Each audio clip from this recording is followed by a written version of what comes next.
voyons la partie réglage du plugin WYSIJA. C'est pas très compliqué. Vous avez plusieurs onglets: essentiel, formulaire d'abonnement, confirmation d'abonnement, envoyé avec, réglage avancé et version premium. Donc dans la partie essentielle, il va falloir renseigner votre adresse postale, votre mail, ce que vous voulez recevoir comme mail de notification dans votre boîte.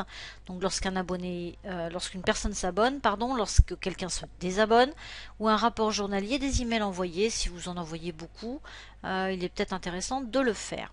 Ensuite, vous devez mettre ici votre prénom, le nom de votre site et votre adresse email. Ensuite, nous avons la partie formulaire d'abonnement. Donc nous avons créé une liste d'abonnés. Maintenant, il va falloir créer un formulaire d'abonnement. Alors, c'est quoi un formulaire d'abonnement? C'est tout simplement permettre à aux internautes qui croisent le chemin de votre blog, de s'inscrire sur le dit blog.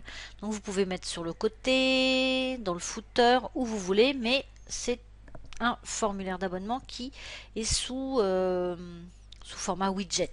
Voilà, tout simplement. Donc ici vous avez, donc là j'en avais créé histoire de voir comment c'était au tout début. Donc on va regarder ici comment ça se passe. Donc il vous suffit de créer sur nouveau formulaire. Là c'est le côté ludique de WYSIJA. Enfin, pour ma part je trouve ça ludique et facile. Ça se fait par simple glisser-déposer. Donc quand vous ouvrez le formulaire, vous avez l'email et je m'abonne. Vous pouvez toujours, en cliquant sur cette petite roue dentelée, modifier les paramètres. Vous pourriez mettre courriel si ça vous fait plaisir. Je m'abonne, vous pouvez mettre je m'inscris. Vous pouvez tout changer. Ici, en maintenant le clic gauche de votre souris enfoncée, vous pouvez faire un glisser-déposer pour mettre le prénom. Vous souhaitez que le prénom soit obligatoire, vous cliquez sur modifier et vous rendez le champ obligatoire. Vous cliquez sur terminer, vous attendez un petit peu. Vous pouvez mettre des séparateurs si vous avez envie, ça fait un petit trait, histoire peut-être que ça fasse plus joli, je ne sais pas. Vous pouvez également mettre un texte aléatoire, voilà, ici.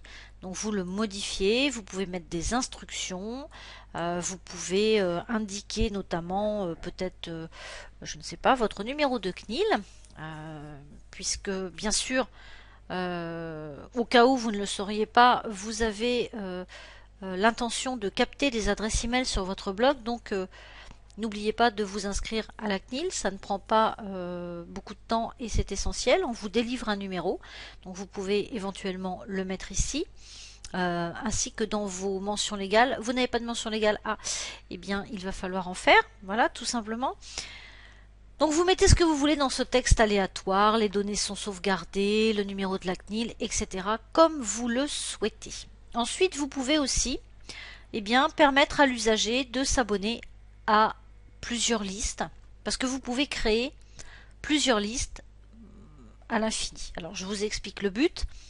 Le but c'est, pourquoi pas, créer une liste. Par exemple, vous avez un blog qui traite de la beauté ou du bricolage. Je ne sais pas quel rapport ça a entre les deux, mais admettons, on va s'arrêter sur la beauté, c'est plus joli.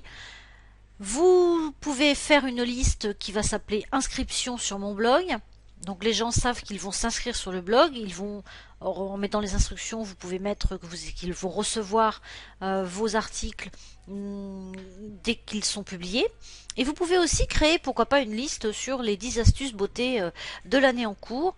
Et peut-être que la personne ne va vouloir ne recevoir que vos emails sur les 10 astuces beauté de l'année en cours.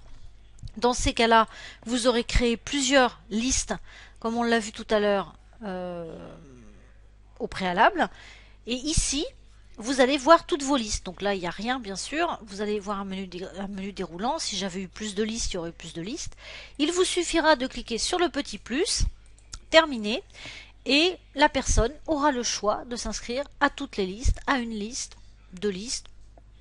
Voilà, tout simplement. Donc ça peut être un petit plus pour vous, pour bien séparer vos listes d'abonnés. Ensuite, après l'adhésion, on leur met ce petit message. Vous pouvez le changer à loisir. Tout est modifiable dans WYSIJA. Vous sauvegardez le dit formulaire. Donc là, on ne l'a pas changé, mais on aurait pu le changer. On aurait pu mettre un autre nom. Et puis ensuite, eh bien, vous pouvez l'insérer dans un widget. Donc si je clique ici, je vais être renvoyé vers la base de widget ici, et ici, bon là, le mien il est là, Wizija Subscription. Donc vous le trouvez ici, glisser déposer, voilà, on va glisser déposer à l'endroit choisi, et ici vous allez, alors là je ne vais pas donner de nom, donc évidemment je ne le reconnais pas bien, ça doit être celui-ci, j'en suis pas certaine, mais si je lui avais donné un nom correct, j'aurais pu choisir le formulaire, enregistrer, etc. et il serait apparu à l'endroit choisi. Maintenant, je peux aussi cliquer sur HTML. Voilà. Donc là, c'était tout à l'heure la forme de widget. Ou sur shortcode. Alors, pourquoi faire cela? Eh bien, parce que parfois, vous pourriez ne pas vouloir que les gens aient un formulaire sur le côté de votre blog ou dans le footer, mais pourquoi pas en bas de chaque article, à la fin de chaque article ou en haut de chaque article ou au milieu des articles ou je ne sais quoi encore, ou vous avez décidé de faire, je vous donne un exemple, une série d'articles sur un sujet précis, vous avez décidé de faire des emails de vente peut-être pour un produit précis, donc vous avez dans l'idée que les gens s'inscrivent sur vos articles, peut-être les 10 articles que vous allez écrire dans les quelques mois qui suivent. Vous avez envie ou vous souhaitez que les gens s'inscrivent sur ces listes-là. Vous pouvez aussi faire des tests. Par exemple, j'ai un widget sur la barre latérale de mon blog et j'ai aussi un shortcode que j'installe en bas de chacun de mes articles pour inciter les gens à s'inscrire. Donc, est-ce que ça marche mieux en bas des articles ou est-ce que ça marche mieux sur la barre latérale? Voilà, donc vous avez cette possibilité, le PHP, l'IFRAM, l'HTML, vous avez énormément de possibilités de faire s'inscrire les abonnés sur votre blog.